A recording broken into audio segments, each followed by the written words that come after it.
goes Josh Kent taking up the Victor and Stress God taking the Ying.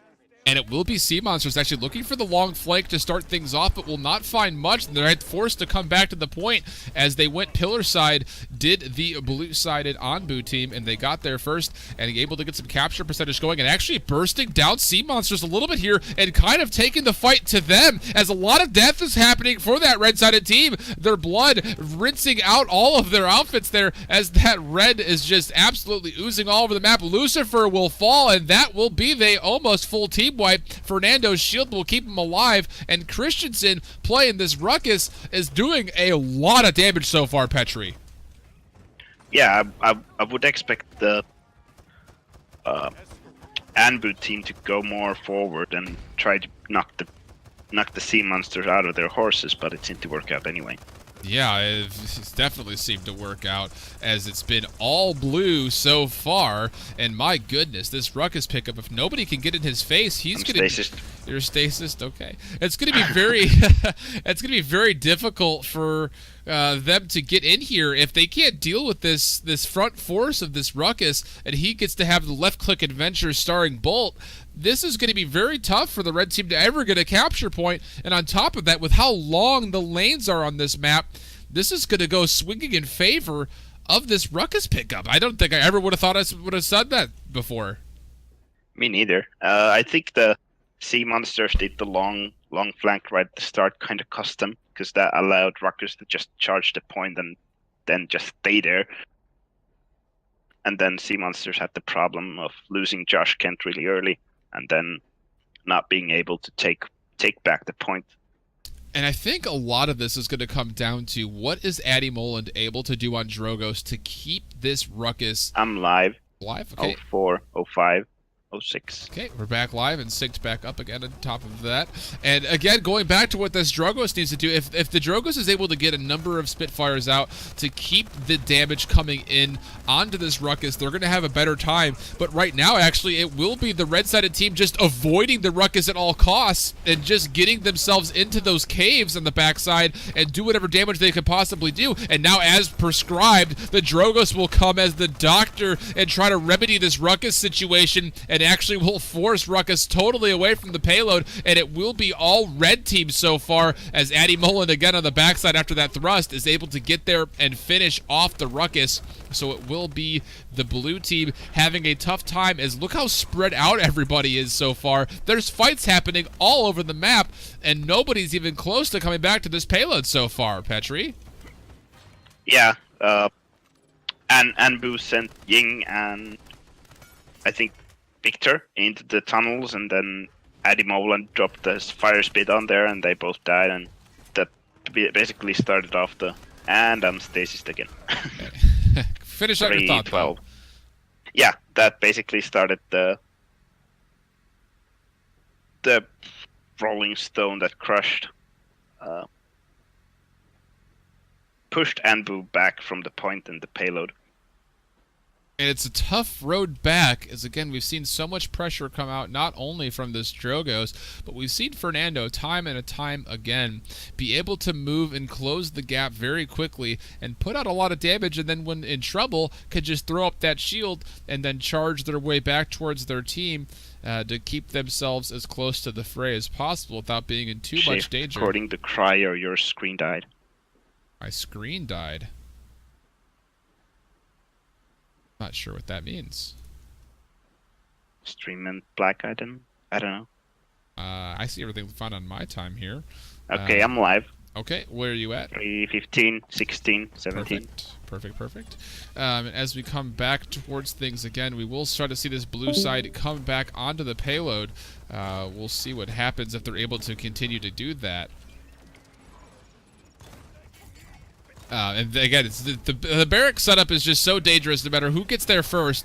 It really comes down to the storyline of can the barracks stay nested and rooted down before things start to come back into their favor. But the blue team will get the better of it as the Fernando does fall for Anbu, for Sea Monsters, and Anbu is looking to push this as far as possible. The Hexafire did come out, but it did not find too much as far as the way of damage goes, and it will come down to trying to find the left clicks onto targets and the advance straight into the fray of things. This Ruckus is absolutely fearless, and this shield for Fernando is melting, and that's going to be a big thing to keep in mind, is that when Ruckus is able to just go off like this, there was no shield too big for him to melt down with all 200 of those bullets coming out of the miniguns. And as we pause back up, overtime does proc right then, and Barrage is also coming down at the moment, so just tons of damage coming out here, and this could possibly lead to, if the right characters are wiped out, it could be the blue team finishing this payload push off, even though overtime is procced, and there are a number of characters who are in rather dangerous health pool situations. But that being said, with the barrage coming out, we will likely see a couple of deaths. The dome shield as well. You can see such a pretty picture of that dropped by Lucifer, looking to keep this payload underneath this bridge and hopefully keep it from getting that last, about 10 meters or so before it comes through. It will be actually about 14 meters total as we take a look at that payload conversion. But again, this is going to be down to who can convert. Okay. 20. 21, 22. Perfect. 23. The Barrage is able to secure the kill on King Moichi, the Fernando, and the blue team is back in force, looking to make this go all the way. Ruckus is still not being dealt with, but Andy Mullen on the backside able to find two, and Josh Kent doubling it up by himself as well, able to secure all 4 players between the two of them, and the defense will be successful, and it will be 1-1 in the scoreline. As we take a look through our itemization, though, we are seeing a couple of different things pop up, and interestingly enough, SC12 will be, as the Fernando, taking up some bulldozer action for us here, Petri. That's an interesting pick and pretty good pick. We've been seeing Anbu picking up bulldozer on Eevee and Ying, which are kind of not the best choices, but Fernando should be working pretty well on that item. Yeah, and he'll be in the face of both the Ying and the Barrack for the majority of it. And again, winning that upline battle in the trenches there, quite literally with all those turrets, will pay dividends for his team. And we'll see what he's able to do as we jump on board with SC12 as far as setting things up. He will be able to call out everything coming through the wall over here, but the fireball does not actually connect all that well. The barrage coming down for the victor on the side of... Nope, perfect. On the side for C, Monsters will do a lot of damage, and it will actually result in the Fernando dropping near the end of that, and Sea Monsters trying to set things up by the exit of this first neutral point fight. They will be able to get back onto things as both King Moichi and Lucifer are looking to get back to the point and set things up and start that as soon as possible, with that capture percentage swinging in their favor, as they now have very big advantages when it comes to numbers, with that Fernando being down on the side of Anbu. Yeah, I don't know who did Addy Boland hit with his ultimate, or is he still using it in my screen? But it seemed to be going for Fernando, which is a good pick. And there he goes. Yeah, I'm live. Okay. 39, 40, 41, Perfect. 42. And as we saw, that Dragon Punch did connect after the barrage came down, and actually a lot of trouble right now for the Ruckus, who is having to force into the emitter, but the repulsor field is so big as far as getting some damage reduction for not only himself, but also surrounding teammates. But look at all these Ying illusions. Ruckus is just having a field day because his health pool is just sustaining throughout all of this. Nobody's able to deal with him right now, and we can see how big it is when a Ying is able to sit back and heal up the Ruckus. So much damage coming out in these narrow lines of sight, and Josh Kent is going to be feeling the full force of that as well, even though he's able to take out the Cassie, is forced to run away, as the blue team for Anbu is looking to make this 2 straight capture points. And again, even in the face of a lot of damage, this Ruckus is just able to get himself back up to HP full, or near full, thanks to the Ying. But the Fernando will commit to him now, and finally, he will fall. But after a lot of damage and a lot of overextension, but the red team for Sea Monsters is coming back into things very quickly, as I'm paused at 6:44. I'm at 42. Perfect. As we... What's that? Yeah, I was going to say that Kaja is going for the flank here, for trying to get that Josh Kent out of the picture. And that is going to be huge. The Battle of the Victors has been another story we haven't worked a lot of time into. But on the side for Kaja, on this Anbu side, it's going to be interesting to see what Addy Moreland is able to do here, because Victor is, I wouldn't say a natural counter to Drogos, but definitely has more favor built onto him as far as being able to take targets out of the sky, where, of course, Drogos loves to live. And if that ends up being a dialogue that we see happen more and more, that's something that Victor should be able to win if played properly. Okay. 44, 45, 46. Perfect. And as we say so, it will be Victor running away with that hustle, but not fast enough, says Addy Moreland, as he's able to get a huge Spitfire off right in the backside of it, and it will be Sea Monsters coming back into this after getting that big first pickoff of that Ruckus, finally getting the pickoff off the Ruckus, able to finalize that and get the control over the flanks and the capture point at the same time, and the frontline battle without that Ruckus being up will naturally almost always go to Sea Monsters, and the big storyline has to be, how are they going to be able to keep this Ruckus alive, as again, now that the Wreckers are coming online for both the Drogos as well as a couple of other characters for the side of Sea Monsters, are they going to be able to continue to keep this Ruckus alive? Well, Anbu, but no, a double kill so far. Make that a triple kill for the Cassie. We caught the back end of that one. Good dodge rolling and able to finish off 2 more, but still, the frontliners are just so big for Sea Monsters, and this red-sided team, they're able to duel out with just about anybody, although Ruckus will try to make a bid here to try to keep things in his way and keep this payload paused, and as we talk about pause, the stasis will keep us paused on the casting side of things as well. But what a great play there by Get Wrecked, living up to his name, now playing Cassie. We've seen him play takes all throughout this tournament, Petri, but showing a lot of promise here on Cassie. Definitely, he's been a really good addition to his team and giving out the support damage from the backline. He has taken Addy Moreland out of the sky a couple of times, which is not the easiest thing for Cassie, even though with the fast projectiles, it's not as hard as with someone else, but yeah, and as we take a look again, going back to that itemization and where the big investment lies, you can see just about every player in the game taking Haven. I'm live. Perfect. 50, 51, 52. Excellent. And see, just about every player taking Haven right from the get-go. A couple players investing in it a little bit later, but at the same point, that Haven is so big when it comes to dealing with, especially for Ruckus, if you're looking at the red side, but on the blue side as well, the Victor is really one of their biggest sources of damage as far as sustained damage goes. Of course, the Drogos is able to put down a lot of damage on top of the fire spits. The direct damage shots from missiles could be so devastating, but we don't normally see a lot of those coming through, at least not at the sustained rate as the Victor does. But the barrage coming down to help break things up a little bit. Josh Kett able to find a kill for the blue team, and looking to move this payload, I'm sorry for the red team, blue on the scoreboard, but red in his colors, and it will be Lucifer try to jump back in with King Moichi, try to get this payload to finish off. This could swing things to 3-1. Nobody's really here to contest. Finally, the Ruckus comes back, but the Dome Shield, the counter, looking to finish things off. Josh Kett able to get some sustained damage from behind. The opposite Dome Shield not in time, and the barrage as well, not there to break up the team fast enough, and now it'll be a 3-1 scoreline in favor of Sea Monsters, who come back after failing in that first payload point early on in this game. Yeah, I do think it's the Drogos and Victor Wreckers taking out the Ruckus shield pretty fast and let the rest of the teams start doing some damage on them. And that's absolutely crucial when it comes down to dealing with a Ruckus, so you can see the stat and line. Stasis. Okay, I'm at 928. I'm at 57. 857? Yeah. Okay, perfect. The Ruckus at 07 and 7, not getting the effect lately than they had been previously. Just let me know when you get close to 928.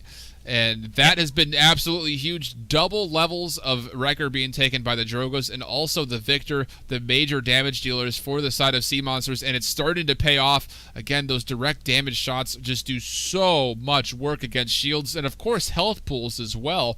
So this is going to be the storyline as we move forward and out of 25, stasis. 26, 27, 28, 29, Perfect. 30.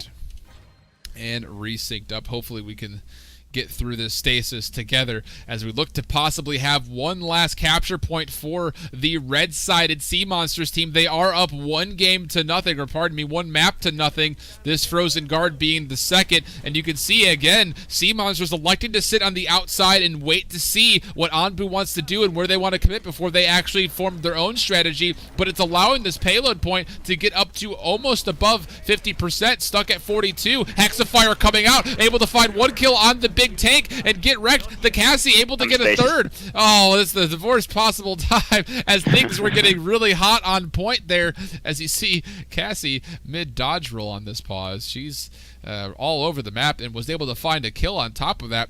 So the little bit of hesitation there from Sea Monsters results in just a sheer massacre. A sheer massacre. Yeah, did you happen to see Ruckus's denial of Dragon Punch? I did not see that. Ruckus used this Hexafire and just killed Dragon Punch in the air. That's never a good thing. Yeah. It's never the good thing at all. So again, this is going to probably go in the favor as it is a 66%. There's really, I can't see any way for the red-sided Sea Monster team to come back at this. 10:07, 28, perfect. 8, 9, 10. We're resynced up. I can't see any way of this red team coming back at this point. There's just too much as far as health pools, bodies, and damage for the side of Anbu, and they will secure this point 2-3 the scoreline, and looking for a conversion to tie things up will be Anbu, and they desperately need that if they want to keep their hopes alive here as they move through. And we can see again how much zoning is being put on pressure-wise from this Victor being played by Kaja, able to find Josh Kent, I think unexpectedly through the mines over here, or the caves rather, and things just not going the way of Sea Monsters throughout the majority of these team fights. They just kind of happen to find themselves in lucky positions to get things back in their favor every now and again, but dominatingly, this game has kind of gone, despite the scoreline, in favor of Anbu. Yeah, as you mentioned, Kaja is being pretty aggressive with his pushes. And you I'm Stace. So you can see it again. He's coming around the porch side of things here, right in front of the base, and he's got an open line here on a number of players. Josh Kent is the first to feel the force of it, but on top of that, Lucifer on the next. Yeah, I was going to say, Lucifer is right there, and no one seems to have any idea. King Moichi's falling back a little bit and might, without the charge being up, fall victim to his health pool dropping pretty susceptibly. But on the flip side of things, looking at what's going on in the position in the front of the fight, a lot of low health pools for the frontliners for Anbu as the Fernando's falling rather low, as well as Christensen on the right side here playing the Ruckus is getting below half HP and will need to find a way to get healed up, whether it's by sliced illusions or just by staying out of combat for a period of time. But this is the case with Kaja being in the back line. 9, 10, Perfect, 11, I'm right with you. 12. With Kaja being on the back line, this could be very, very dangerous for both teams, really, as it looks like the red team will be cleaning things up on the front side of the fight, so Kaja has to fall back and try to regroup, but he's actually getting chased down by the Drogos in the air, who will get there just in time to secure the kill, and then hopefully be able to thrust out of the way of this Fernando, and it looks like that will be the case as he's able to meet up with the rest of his team. And then now the tables have completely turned here, Petri, as it is all Sea Monsters on this aggressive defense so far. Yeah, Christensen is trying to flank from the right, going to the point right now. Let's see how it goes. And this statue area is hotly contested and just a absolute shred fest as there's this Swiss cheese being formed all over the place as Josh Kent is just able to sit here, hold down the right click and left click at the same time, and able to find a number of kills, at least kill participation on a number of characters as Eddie Mullen, that big damage coming out, is able to secure 1 kill before he falls. But still, all of these Fernando fights have been so huge, and King Moichi able to find a second kill, getting a little bit of a delayed double kill involved in that statue fight. And again, it's just all red team so far, as things have not been going Anbu's way on these payload pushes. Their big highlight has just been this Ruckus getting set up on the capture points, and then coming back to it later on with the red team not able to get there and really kind of keep that damage away. So it's been and all Ruckus on the capture point, but all Sea Monsters on these payload defenses. Yeah, where are you paused? I am paused at 12-16. Okay, I'm at 12-14. And again, as we look through the itemization, the one thing we have not talked about is just how many aggressions we've seen so far this tournament. I'm live. Okay, perfect. 17, 18. Okay, I'm a little bit behind you. That's okay. Speed up a little bit as we come back in.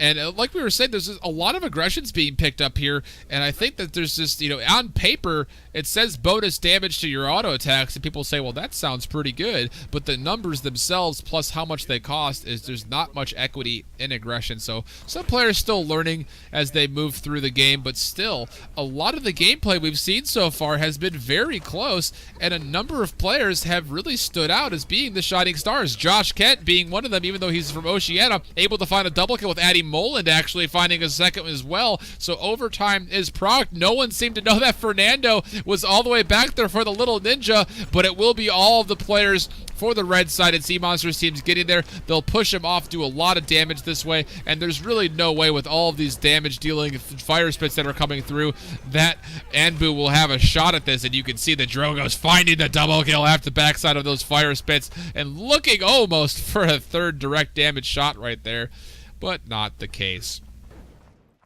Addy Moland and Josh Kent are just shredding down the...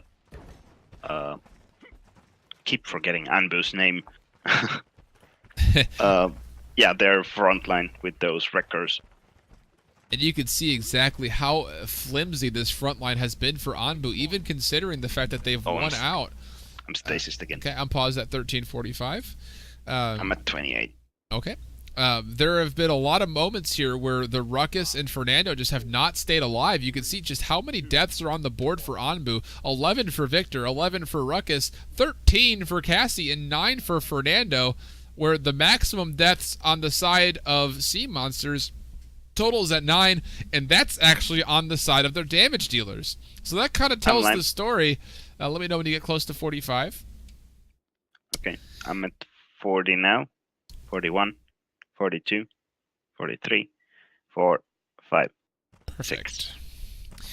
What the kind of storyline has been, the front line has not been holding up on the side of Anbu, but the damage dealers have not been staying alive for as long as they really should be for Sea Monsters. So a kind of a polar battle happening on both sides of things, both in the front and the back lines. Christensen, you can see with that master riding, will be able to get to a very favorable spot, but actually kind of wastes it here as he runs right into the red team. Hexafire in an interesting spot here, and will actually utilize it. The barrage comes down on top of that. A lot of Immortals being procced as well. No one really falling, though, besides Addy Mullen, who's on the back line with this Drogos, is able to find the Ying, and will find a second kill with the help of King Moichi on the Fernando and Ruckus as well. So red team able to come back through on the bad side of just Addy Mullen thrusting his way back through statues and getting a double kill and opening up the front line to get back on top. And this is going to have to be a really interesting retake if the blue team wants a shot at saving this. 84% in favor of the red-sided Sea Monsters team, and the full nest is set up on point as well. It's going to have to be a dive here, Petri. I am paused at 14:41. I'm at 38. Okay. Yeah, the problem for Anbu is that their Fernando is right now leaving spawn, so they're basically one man short. And a big man, too. Yeah, not having that big body on the field is going to be very, very hard for a blue team to get back here. And this is the issue with Glacier Keep maps, both in Frozen Guard as well as Ice Mines. The distance between the payload point, the actual payload checkpoint, and spawn is just so far away. I'm live. Okay, 40, perfect. 41. 42. It's just so far away that it's very difficult to keep yourselves getting in. The Dome Shield coming out for Lucifer to try to keep things locked in for his team. The Ruckus is all over the map right now. Immortal does pop open as well, though, so it keeps the blue team alive and actually has a shot at possibly getting this retake back in. 90% in favor of the red team. The SC does not have any idea who to focus and will fall to the combination of Lucifer and as well King Moichi playing Fernando in the overtime being procced one more time by Kaja Kaja. but it's not going to be enough as the Ying is left, but not this really not enough dimensional linking to keep her alive for long, and it will be the second map of Frozen Guard going over in favor of the side of Sea Monsters. Yeah, at the end, I do think Anbu kind of miscommunicated because they were fighting again, like 2-3 battles at the same time.